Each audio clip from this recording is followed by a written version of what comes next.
It was a dark and stormy night, and Sarah was driving through the countryside on her way home from a friend's party. She had been warned about the treacherous roads, but she had thought she could handle it. However, the rain was so heavy that she could hardly see the road in front of her, and she had to slow down to a crawl. As she drove, she began to feel uneasy. There was something strange in the air, a feeling of foreboding that seemed to creep into her bones. She tried to shake it off, but it only grew stronger. Then, just as she turned the corner, her headlights illuminated a figure standing in the middle of the road. Sarah slammed on the brakes, but it was too late.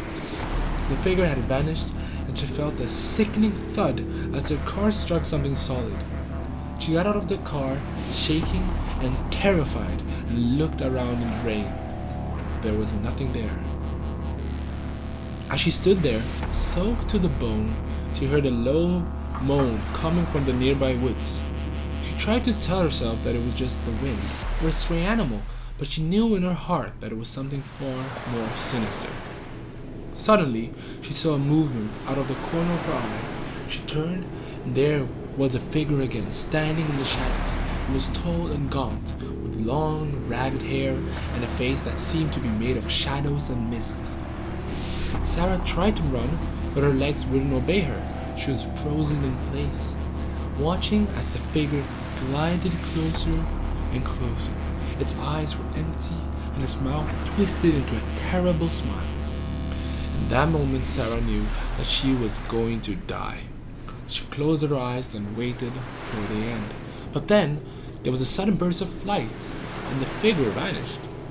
Sarah opened her eyes and saw a car approaching, its headlights illuminating the road. It stopped beside her, and a kind-faced man got out.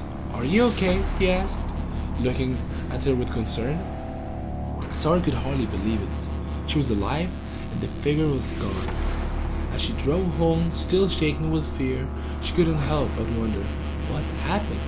Had it all been a hallucination, brought on by exhaustion and fear?